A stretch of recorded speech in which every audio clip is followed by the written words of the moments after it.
माझं फर्स्ट अटेम्प्टमध्ये झालं आहे, पण तुम्हाला आता मी एवढं सांगेन की तुम्ही आता इव्हेंटमध्ये आहे, ऑक्टोबर सुरू आहे, हा तुमचा एक गोल्डन चान्स आहे.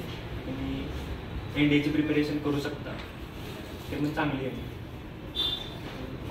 आता तुम्ही खूप जणांनी पण असा विचार केला असेल, अरे या क्लासमध्ये एवढ्या फास्ट हे होत नाही NDAचा सिलेबस शिकून. म्हणजे कसं असतं की गॅटचा सिलेबस, मॅथ्सचा सिलेबस वास्ट आहे, पण तुम्ही काय करता की एकदमच करायचं विचार करता. सगळ्यात पहिल्यांदा एक NDA म्हणजे तुम्ही असं धरू नका की सोपी एक्झाम आहे, फर्स्ट अटेम्प्टमध्ये निघेल. कुठली पण एक्झाम असू दे, कुठली पण एक्झाम तुम्ही त्याला सिरियसली घेतली पाहिजे. आता तुम्हाला माहीत आहे किती स्टुडंट असतात एक्झामला NDAचं? एनिवन?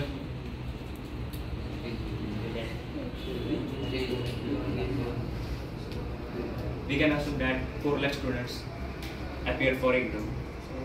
4 lakh मधले पण 2 lakh असे कॅन्डिडेट्स असतात जे JEE पुढे फोकस करतात आणि NDA कडे फोकस करतात. जे 2 lakh असतात ते तसेच एक्झाम देतात, त्यातले पण काही अटेम्प्ट करत नाही. तर आणि सिलेक्ट किती होतात माहीत आहे NDAला?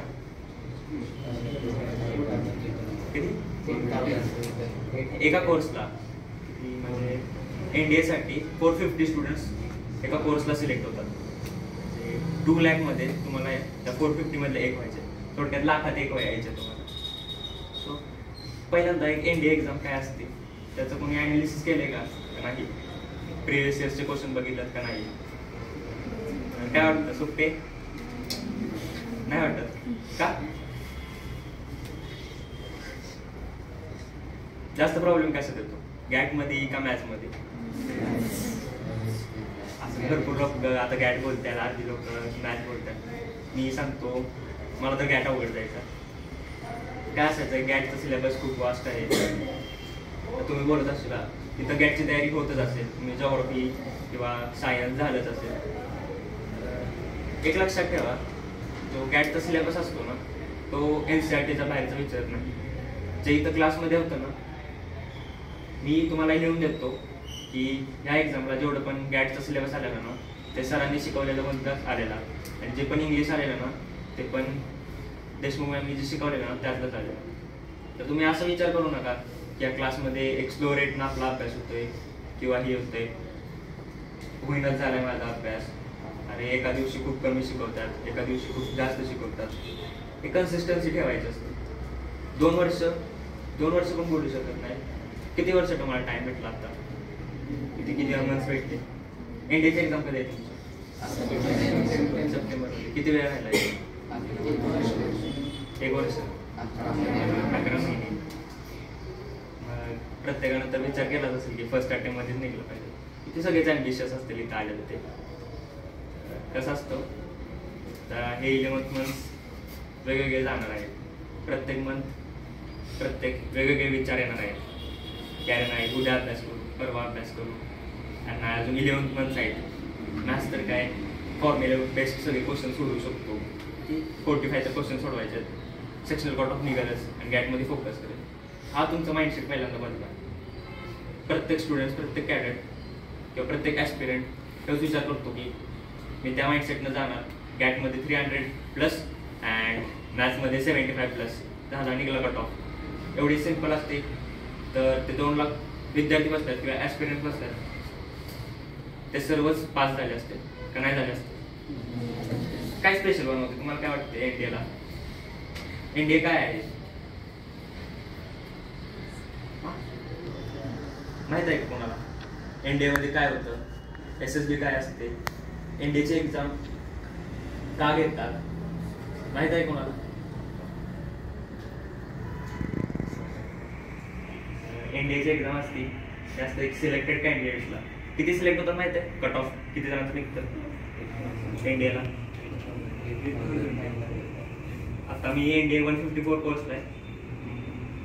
माझ्या इथून म्हणजे NDA 2024 मध्ये टोटल 7,058 स्टुडंट्सचा कट ऑफ निघाला. मग ते जे 7,000 स्टुडंट्स आहेत त्यातले किती सिलेक्ट होणार? 450. मग त्या 450 स्टुडंट्स आहेत त्यामध्ये आणि जे 4 लाख स्टुडंट असतात त्यामध्ये काहीतरी फरक असणार का? ते त्यांच्या जे क्वालिटीज आहेत ते तुमच्यात आहेत का? वाटतंय का तुमच्यात आहे का? म्हणजे सिलेक्टेड कॅन्डिडेट्स का सिलेक्ट होतात? का ते 4 लाख स्टुडंट्स होत नाही? पहिलं तर तुमचा असतो एक माइंडसेट, नाही मी माझा स्वतः इगो असतो, एक स्वतःला एक सेंटर समजतात, प्रोटॅगनिस्ट, एक साईड कॅरेक्टर. कधी तुम्ही स्वतःला समजत नाही मी म्हणजे कोण, मी स्वतः अभ्यास करू शकतो, मला टीचरची गरज नाही. प्रत्येक जण असाच विचार करतो, काय घरी बसून मी अभ्यास करेन, मी ऑनलाईन लेक्चर्स लागेल. हा होतो, तसा पण अभ्यास होतो, इथे पण अभ्यास होतो.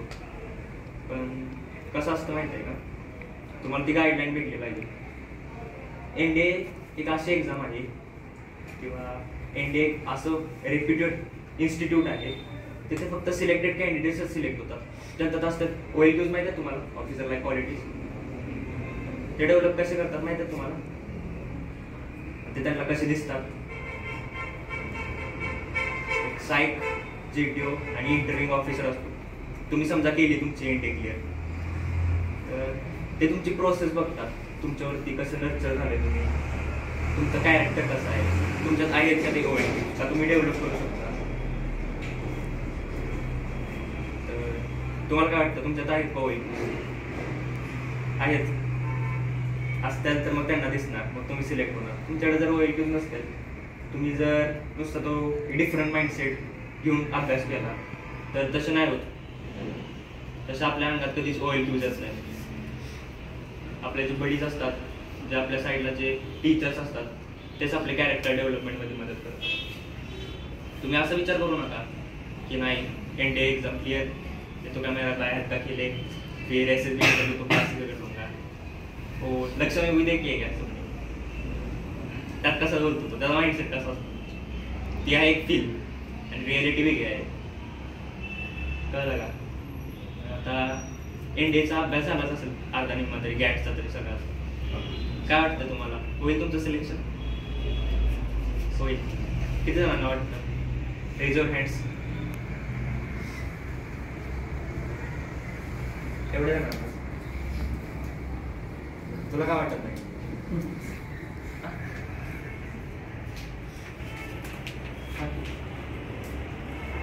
तुला काय वाटत नाही की तुझं नाही होणार सिलेक्शन? अभ्यास तर काय 11 months मध्ये पण करू शकतात, बाकीचे बोलतो त्या 11 months मध्ये तर तू करू शकतो ना, नाही करू शकतो? मग आत्तावरती गेला कसं असतं, पहिल्यांदा तुमचं ते कॉन्फिडन्स घेऊन या. आणि जो इगो आहे ना, सेल्फ सेंटर्ड राहू नका की मी याच्यापेक्षा मोठा, मी त्याच्यापेक्षा मोठा.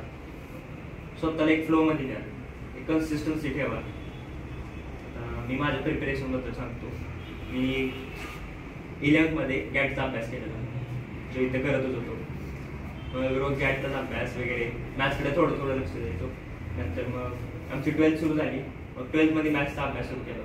मग कसं होतं, या क्लासचा एक ही आहे पर्स्पेक्टिव्ह वेगळा आहे. बाकीच्या क्लासमध्ये काय करतात, आमच्या क्लासमध्ये मी इथं शिकत होतो ना 11th-12th मध्ये, तुमचा एक पर्सन फक्त सिनियर आहे. आमची पहिल्या वर्षी गॅटची तयारी चांगली करून घेतली. ते देशमुख मॅम असू द्या, माही मॅम असू द्या, किंवा प्रशांत सर असू दे, किंवा प्रफुल्ल सर असू दे. प्रफुल्ल सरांनी सायन्सची तयारी चांगली केली आणि प्रशांत सरांनी पण, माही मॅमनी पॉलिटी, थोडंफार हिस्ट्री पण शिकवलं आणि देशमुखांनी इंग्लिश क्लिअर केलं आमचं. मग त्याला काय होतं, तुम्ही टप्प्याटप्प्यानं अभ्यास करा किंवा ते बोलतात ना सिलेबस तुमचा कट करा. आता तुम्हाला काही लोकांना वाटत असेल की मी मॅथ्समध्ये वीक आहे, तर मी आता माझ्याबद्दल सांगतो. मी मॅथ्सला 12th मध्ये जास्त अभ्यास सुरू केला. मी प्रिपरेशनच्या टायमिंगला मी गॅटचा अभ्यास केला नव्हता 12thचा. जेव्हा लास्ट 15 days होते ना, तेव्हा मी फक्त वाचून काढलेलं, रिव्हिजन केलेली. त्यामुळे माझा गॅटचा सिलेबस 11th मध्येच कम्प्लीट झालेला. आता तुम्ही मॅथ्सचं बोलू शकता, मॅथ्सचा पण सिलेबस खूप वास्ट आहे. मी 11th मध्ये पण थोडासा आमचा अभ्यास करून घेतलेला. प्रशांत सरांनी ट्रिग्नोमेट्री असू दे, डेरिव्हेटिव्ह असू दे, कॅल्क्युलस असू दे, ते करून घेतलेलं. त्यामुळे काय झालं, बाकीच्या जे सब्जेक्ट्स होते ना त्याच्यावरती आम्हाला फोकस करायला आला. जसे की असू दे सगळ्यात जास्त तुम्हाला माहिती आहे मॅथ्समध्ये सगळ्यात जास्त वेटेज कशाला आहे, कुठल्या लेसनला आहे? कुठला? ट्रिग्नोमेट्री. चुकलंय. सगळ्यात जास्त वेटेज आहे फंक्शन्सला. हे फंक्शन्स एक असा बेसिक टॉपिक आहे की जो प्रत्येक तुम्ही मॅट्रायसेस अँड डिटर्मिनंट्स घ्या किंवा कुठला पण घ्या, टोटल 15 या 18 क्वेश्चन्स येतात फंक्शनमध्ये.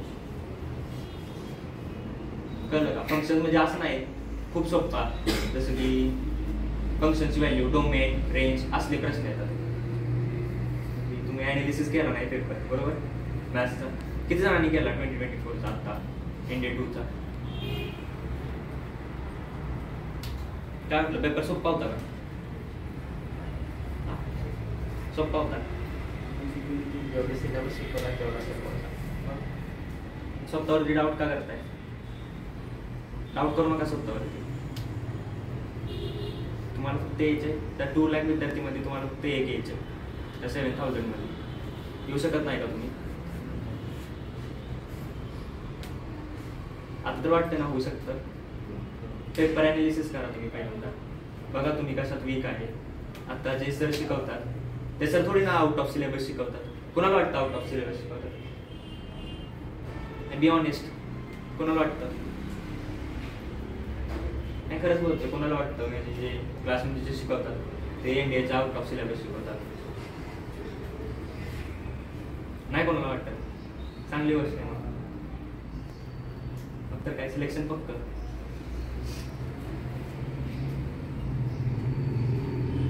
स्वतःवरती विचार करा. पेपर ॲनालिसिस पहिल्यांदा सगळ्यात असतो परसेप्शन.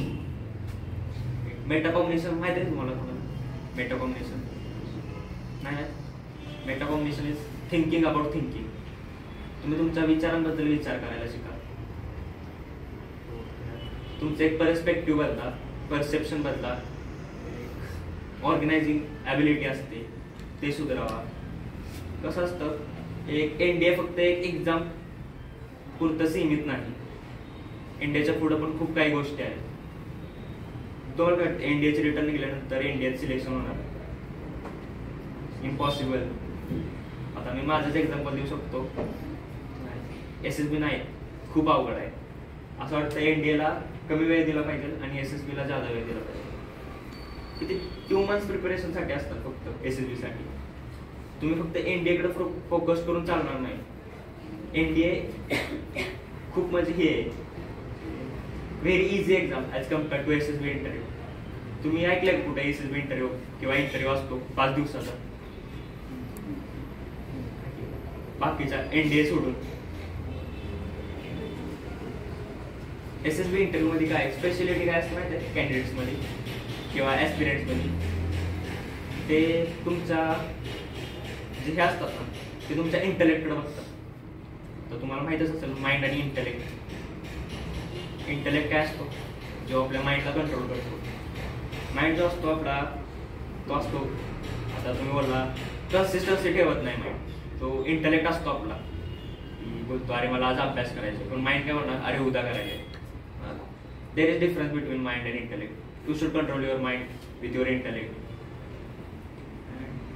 दॅट्स हाऊ की तुम्ही एक जीवनमध्ये भलेही तुमचे इंडियामध्ये सिलेक्शन न होते, भले तुम्ही त्या बोलतात ना कॅपेबल नसू दे, पण तुम्ही तुमच्यात आहे ना एक माणुसकी ठेवावी. किंवा त्या OLQ झाल्या ना ज्या तुम्ही इथे ना, ह्या OLQ जातात एक डिसिप्लिन पर्सनला. जसं की तुम्ही PT कितीला असते? कोणाला जा वाटत नाही PT ला? बी ऑनेस्ट अरे हात वरती करा की कोणालाच नाही. कसं असतं माहिती आहे का? हा क्लास आहे किंवा डिफेन्स अकॅडमी क्लास आहे, तुम्हाला बोलतात खूप रिस्ट्रिक्शन्स आहे, खूप हे आहे.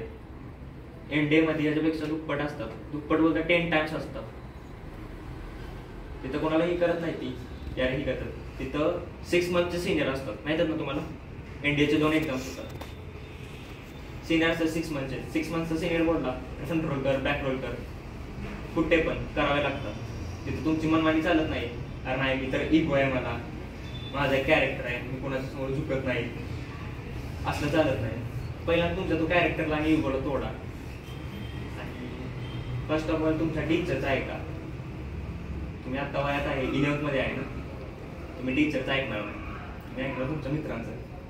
त्यामुळे क्लासमध्ये लिसिंग झाल्या, बोर आहे क्लास, एवढा कोण घेतात, 1.5 तासाचा क्लास.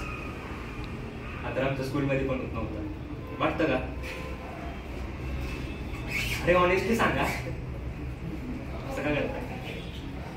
कसं असतं, NDA exam it's a whole different domain and SSB interview is again whole different domain. तुम्हाला समजा तुम्ही OLQs माहिती आहेत, 15 OLQs.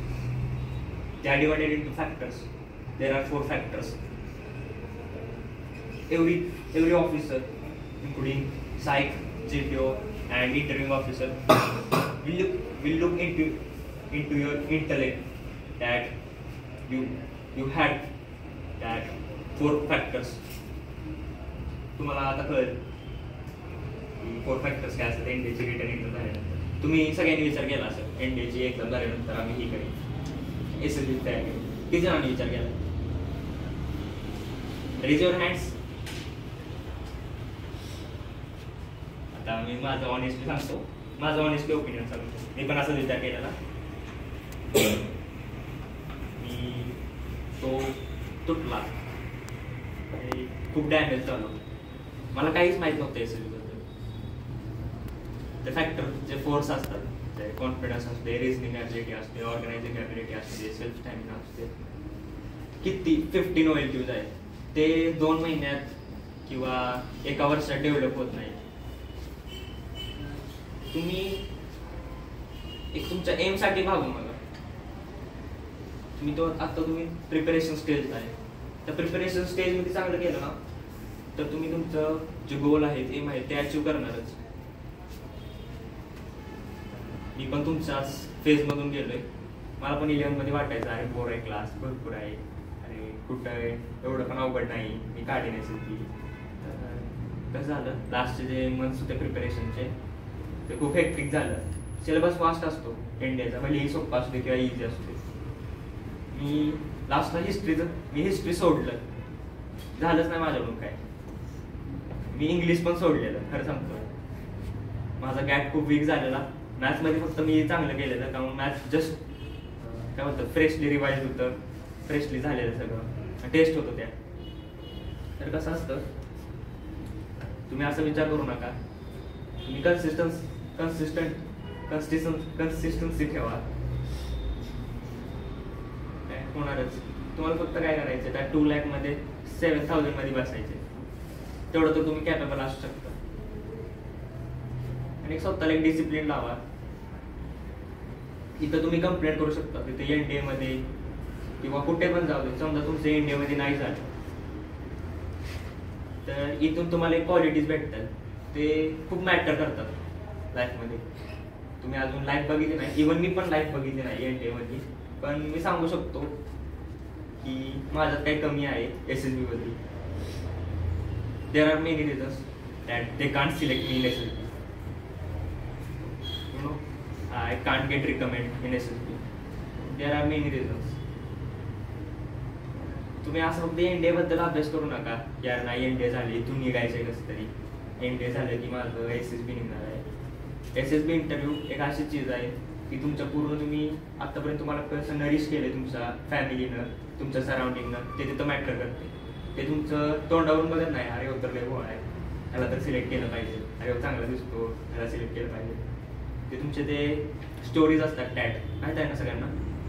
त्या स्टोरीजवरून तुमचं त्यांना कॅरेक्टर कळतं. सायक ऑफिसर असतात, DIPR मधून शिकून आलेले असतात. ते तुम्ही लेफ्टनंट होणार, काय लेफ्टनंट होणार NDA मध्ये जाऊन. ते तुमचा इंटरव्ह्यू ऑफिसर कोण असतो माहिती आहे का? Major general. तुमच्या खांद्यावरती 2 स्टार असतात, त्याच्या गाडीवरती 2 स्टार असतात, कळलं का? आणि तो पण DIPR मधून शिकून आला असतो. Psychologist. 11 months of preparation, right?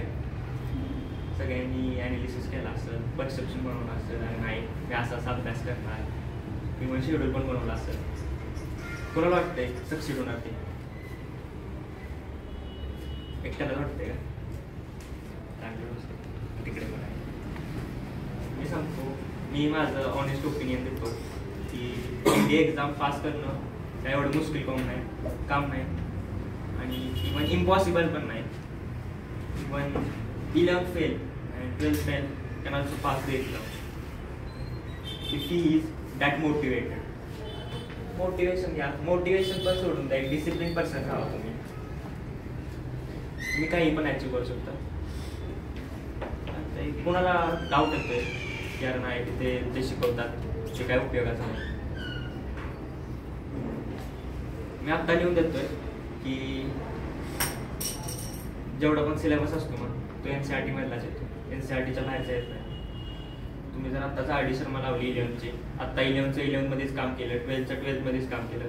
इंडियाला 11th पण विचारतात आणि 12th पण मॅच विचारतात, हे सगळ्यांना माहितीच असेल.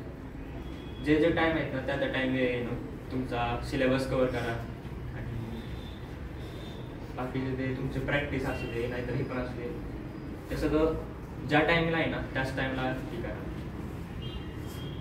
मी पण अगोदर तिथेच बसलेलो, तो फाळके आहे ना तिथेच बसलेलो आणि इथे त्याचं सुरू होतं लेक्चर.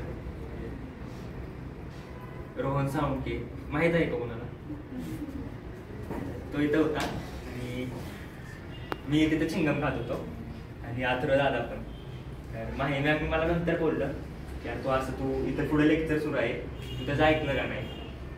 मग मला तेव्हा रिअलाइज झालं यार नाही चुकलं काहीतरी. आणि मग आत्ता जे इथे उभा आहे तर मला कळतं आत्ता की जो तो होता तो काय बोलणार, म्हणजे काय बोलत होता आणि कुठल्या दृष्टिकोनानं किंवा कुठल्या पर्स्पेक्टिव्हनं बोलत होता ते मला इथं करत होता. तो तेव्हा बोललेला मला अजून आठवतंय. इंग्लिशमध्ये बोललेला, माझी एवढी इंग्लिश चांगली नाही तरी पण मी बोलू शकतो. He said that this is your golden chance, it is time that you can achieve anything. हे शब्द होते त्याचे. ते नंतर जेव्हा माही मला बोलले ना तेव्हा मी विचार केला परत अरे काय होते ते शब्द. नंतर जेव्हा 2 months ऑफ प्रिपरेशन राहिलेले ना तेव्हा मला कळलं की अरे काय ते शब्दाचा अर्थ काय होता. कसं असतं दुसऱ्यांच्या मिस्टेक्समधून किंवा दुसऱ्यांच्या पर्स्पेक्टिव्हमधून गोष्टी बघितलेल्या चांगल्या असतात. तुम्ही रिग्रेट करू शकत नाही नंतर. आता समजा माझं झालं नसतं ना मी रिग्रेट केलं असतं अरे माझं झालं नाही. स्वतःवर एक सेल्फ डाऊट येतो की अरे मी काहीच करू शकत नाही. तर मला एवढंच बोलायचं आहे आणि लास्टला एवढंच बोलीन जे तुमचे टीचर आहेत ते तुम्हाला एक चांगले पर्सन बनवून जातात. Never doubt them. त्यांना कधी काय बोलू नका. कधी म्हणजे तुम्ही तोंडासमोरून तर काय नाही बोलणार पण मागून जरूर बोलणार. मला पण माहित आहे कसं असतं ते तुमच्यासाठी बोलतात. तुम्ही किती 1,80,000 रुपीज भरले आहेत, जास्त फीज भरल्याच असते. त्या फीजसाठी ते बोलतात की तुमच्या पॅरेंट्सनी कष्ट केलं त्याची करण्यासाठी ते तुम्हाला डिसिप्लिन लावतात, तुमच्यावरती रेस्ट्रिक्शन्स टाकतात. तुम्ही बघू शकता तुमच्या वयाची पोरं काय करतात. कळतंय का काय बोलतोय? हा गोल्डन चान्स आहे तुमच्यासाठी. Make it work. कळलं का? थँक्यू. मला एवढंच बोलायचं होतं.